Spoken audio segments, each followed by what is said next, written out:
So, welcome back.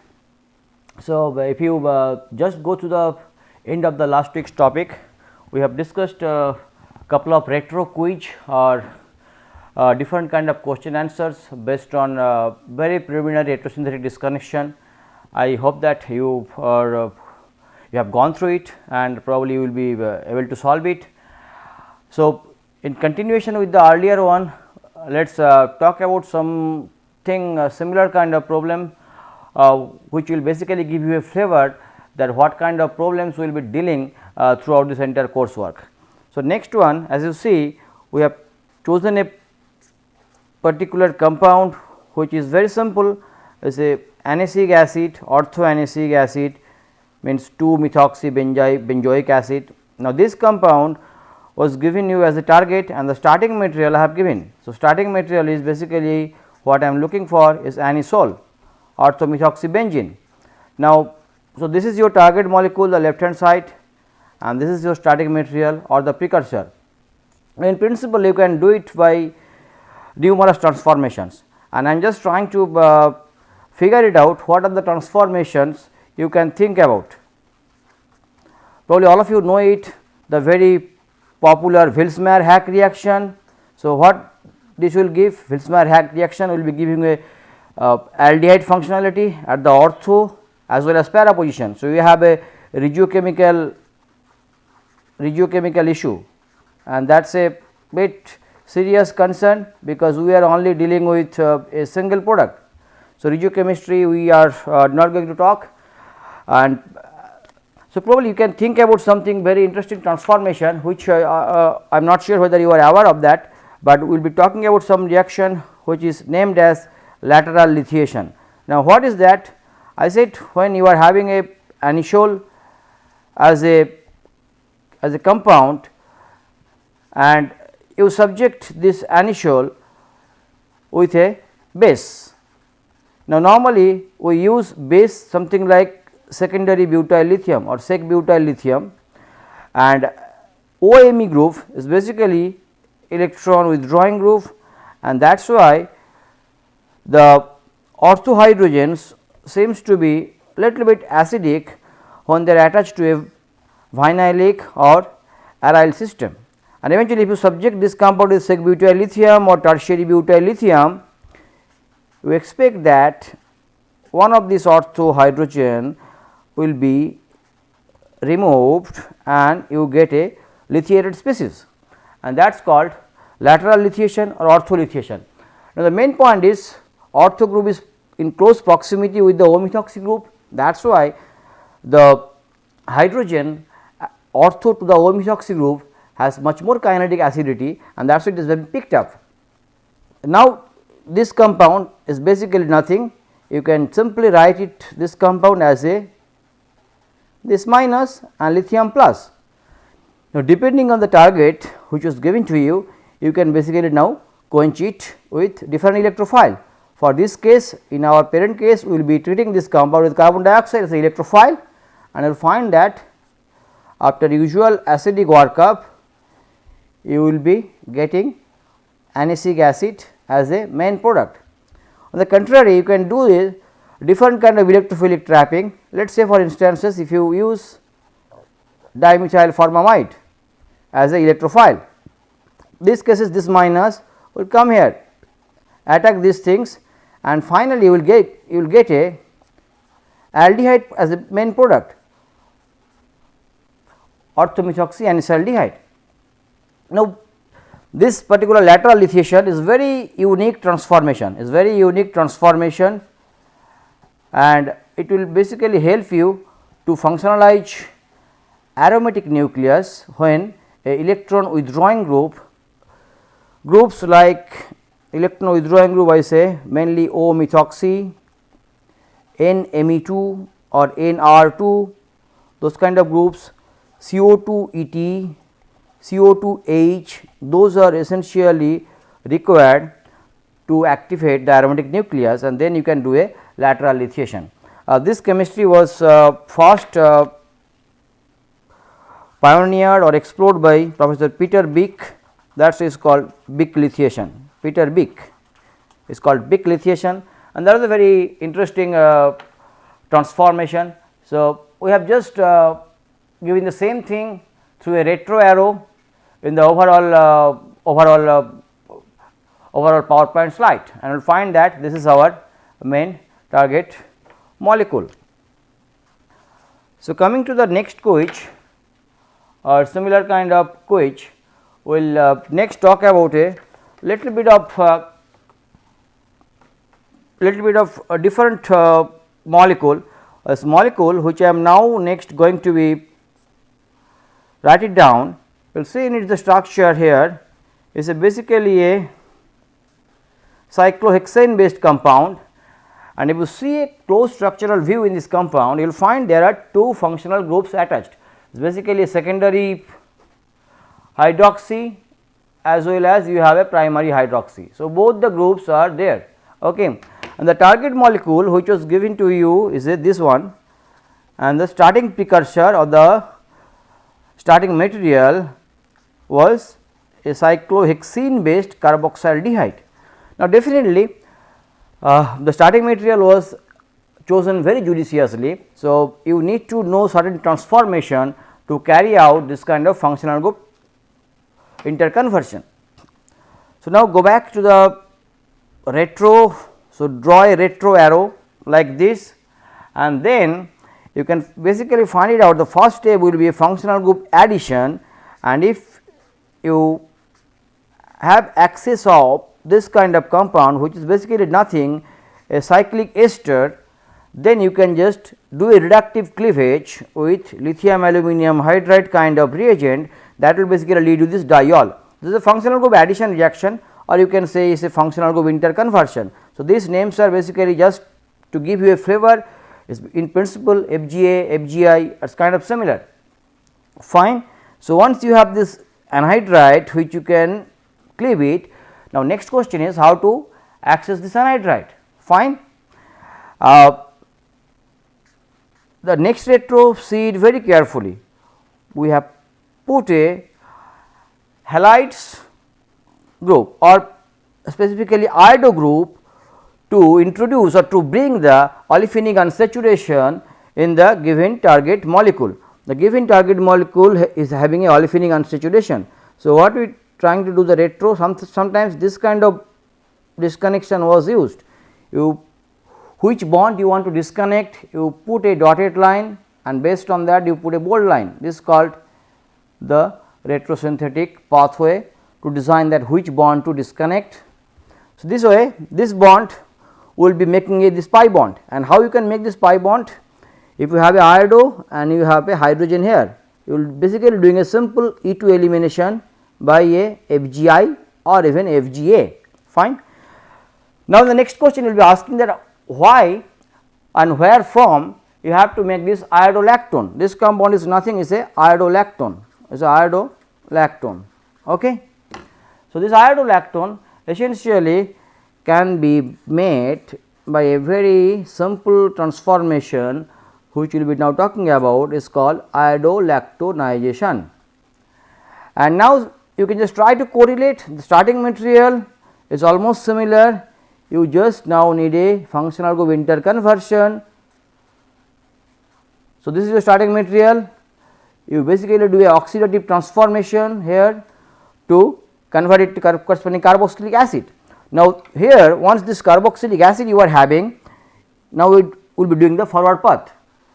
When you are having this corresponding carboxylic acid, you keep it, you put a or you subject it this carboxylic acid with iodine and sodium bicarbonate. Now, what happen? You are using sodium bicarbonate, that basically will make a carboxylate salt or C double bond O minus, and as this iodine is there, you are trying to have a iodonium ion. So, this bond will be loose, cyclic iodonium ion. Now, this iodonium ion, as you all know, it will be internally attacked by a nucleophile, and here O minus is basically attacking to this carbon, and then you will be getting this O, C double bond O and iodine here. So, in principle this is the main reaction which dictates that the synthetic pathway is very much viable, and this kind of reactions are often regarded as a halolactonization. Halo means any halogen species you can use as a electrophile, halolactonization. So, if you use X equal to chloro, it is called chlorolactonization. If you use X equal to bromo, it is called bromolactonization. If you use iodo, you can use you can call this iodolactonization. Normally we prefer iodo because as we know that next step is a elimination reaction, and iodine compounds are good leaving group. So, they can follow the subsequent pathway. So, your next path is absolutely fine. Now, you can do a simple elimination by standard base. The base basically you can use any non-nucleophilic bases. The preferred base are DBU or DAPCO, which are basically sterically bulky non-nucleophilic base. I am just telling you the name DBU and DAPCO, try to get their correct structure from many sources. DBU stands for diazabicycloandesine, DAPCO is diazabicyclooctane. They are having a bicyclic nitrogen framework, which are basically sterically bulky non-nucleophilic bases, and once you have this, that basically give you this initial intermediate, and then you can do a LH mediated reductive cleavage that will basically give you the target diol.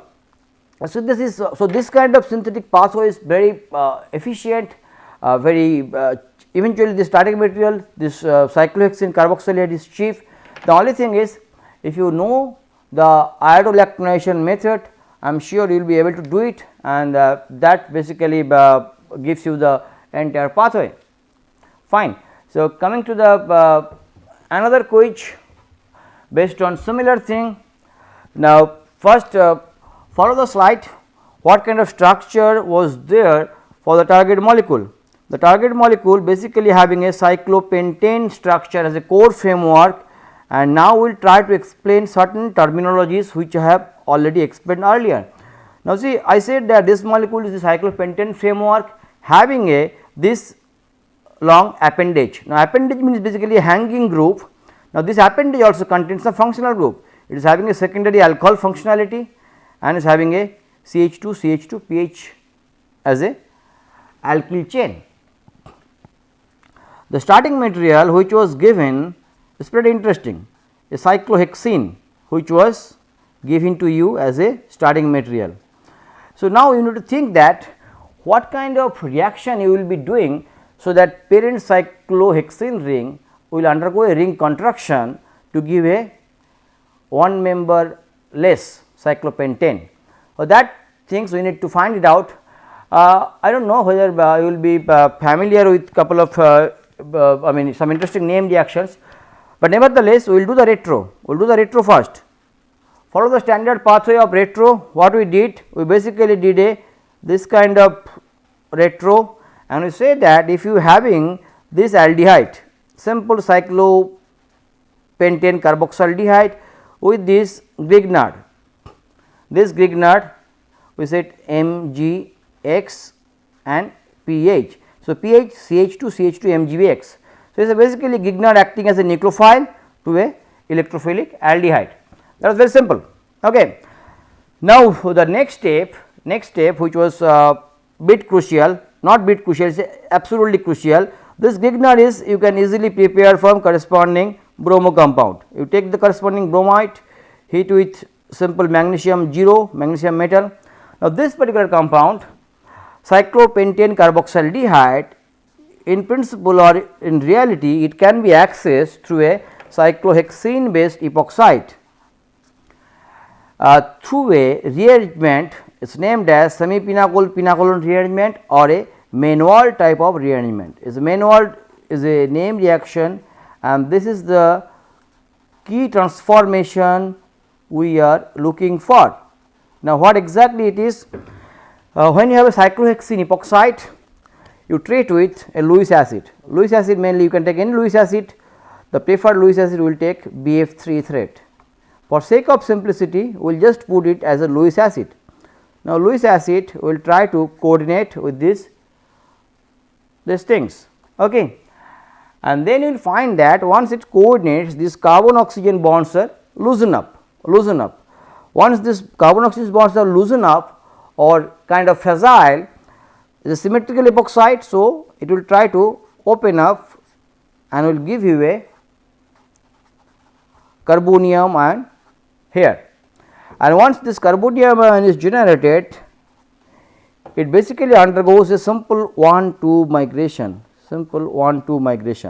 and that basically is the main factor to give you the corresponding. Once this basically migrates, you have a ring contracted product here, and then Lewis acid basically Lewis acid will come back and give you the corresponding parent aldehyde. Now, once this parent aldehyde has been done, you do the corresponding reaction with magnesium turning, that will be giving you the corresponding Grignard. Even we can do a other reaction, you just do a metallic lithium exchange, lithium metal, which will basically give you corresponding lithiated species, which is also a good nucleophile, and then it can react to this corresponding aldehyde to yield you the product.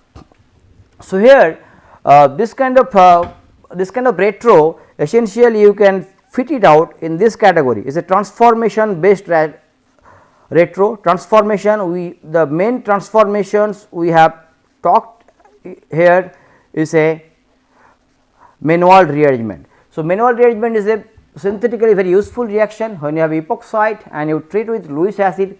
Now, here we have taken a symmetrical epoxide. There are examples where you can take unsymmetrical epoxide, and based on the initial carbocation forming, the rearrangement also will be taking place, and the rearrangement basically depends on the more stable carbocation which will be generated in the final reaction product. That will be the major outcome of the main reaction. Now, synthetically is very useful, and I have used a very simple Menwald rearrangement kind of reaction, which will give your main target as we discussed here. So, things we will just try to continue. It is similar kind of problem, but little bit difficult in the sense. Now, we have chosen a molecule which is having a bicyclic framework, and see its structure. It is a interesting structural features. If you look about its planar structure, it is kind of a symmetrical. You can have a nice plane of symmetry or mirror plane of symmetry through these two OH. As I said, you have to take a 2-dimensional structure. Fine. Now, the target molecule was this one, which is basically a dihydroxy compound and having a naphthalene framework. This naphthalene framework is a tetrahydronaphthalene framework, and the target was this one, and the starting precursor which was given to you is a naphthalene, simple naphthalene molecule, which is a cheap commercially available starting material.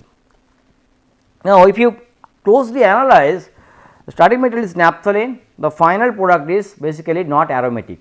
So, you have to do a de-aromatization reaction, and you have to destabilize the aromaticity of the naphthalene. Now, can you name some reactions where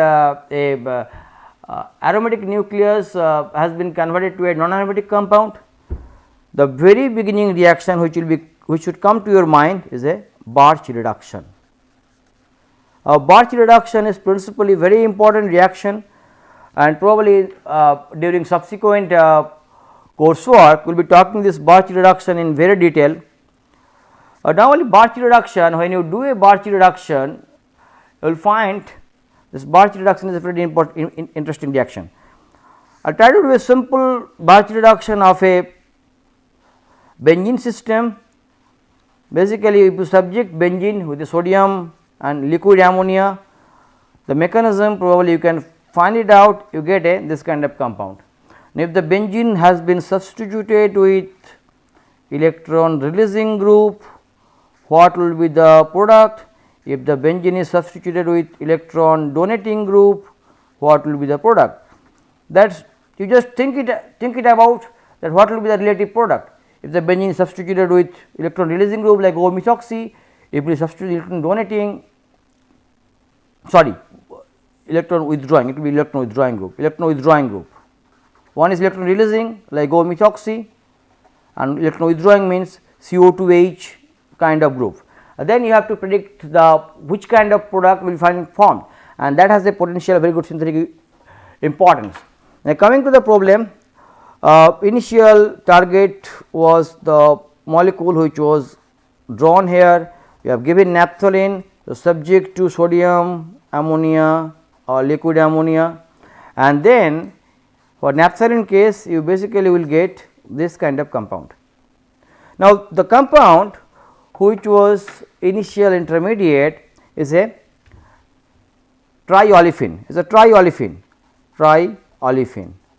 Now, if you see that this olefins, the side olefin is disubstituted because you are having 2 hydrogens here. This side olefin having again disubstituted, but this middle olefin is basically tetrasubstituted. It does not have a hydrogen, basically more of electron rich, and that is why when you are doing a diol reaction or osmium tetroxide reaction, dihydroxylation, and the point is you have to do a dihydroxylation reaction with one equivalent of osmium tetroxide, then you can absolutely control the geometry. Okay. Now, if you do a dihydroxylation, that basically do not give you the exact product, because here the relative geometries of OH and OH are anti to each other. OH1 and OH2 are basically anti or trans to each other. And as you know, the dihydroxylation often gives a cis diol. So, probably dihydroxylation will not be a viable pathway, as I said. So, you have to think about some alternative pathway. Do not worry, there are alternative pathways. So, what you do is subject to these things with a MCPBA, metachloroperbenzoic acid, do a corresponding epoxidation, and as this is a more electron rich olefin, electron deficient oxidizing species or electron deficient oxygen species will attack to electron rich species. So, once you get the MCPBA, epoxide opening will always give you anti-diol by the standard SN2 condition. So, that is pretty much known, and now you will get the product which is having anti geometry in the double bond. You can do a acid catalyzed cleavage, even you can do a base catalyzed cleavage also. So, that basically depending on your particular resources, you can do a either acid catalysis or base catalysis. If you do a base catalysis, means a stronger nucleophile, SN2 chances are very high, and in those cases normally you will get a always a anti-diol. So, that will solve the problem. So, the particular transformation which is required here is a, now you see transformation as a Barch reduction is required, and always also you require a epoxidation of a double bond by metachloroperbenzoic acid, and then epoxide cleavage. So, this is the main transformation which is used.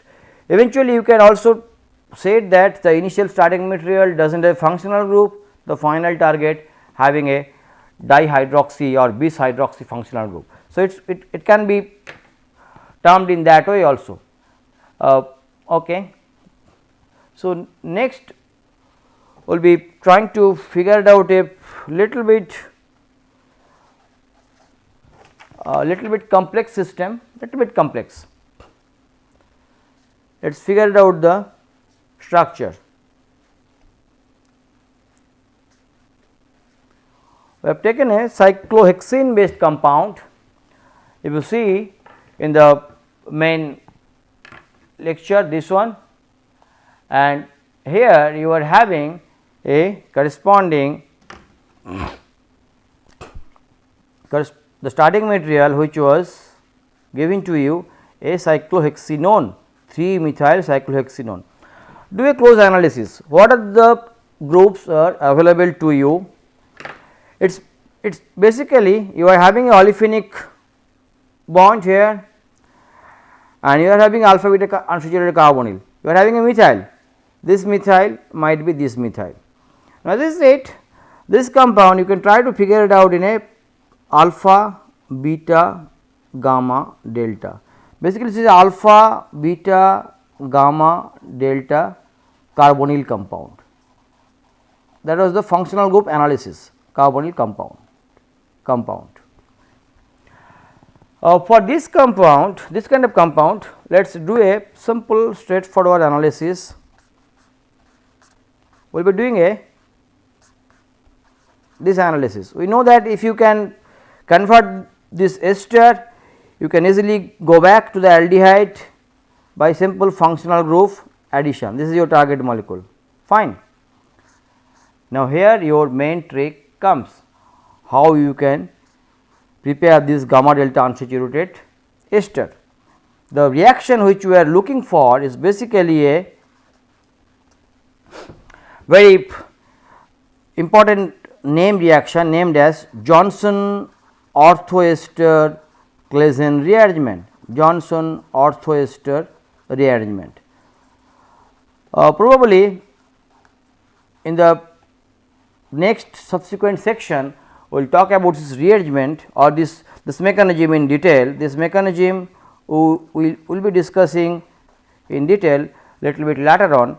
So, once you are having these starting materials, then you can do a Johnson orthoester rearrangement and exactly the reagent which is used here is trimethyl orthoacetate. And once you have this Johnson orthoester rearrangement, this you basically can be synthesized from this starting material by a Luce reduction. It is again a transformation. Now, what is Luce reduction? What is Johnson orthoester Claisen rearrangement? Probably we can discuss all those things in the next week. So, okay. So, again we will see you in the next week. Bye.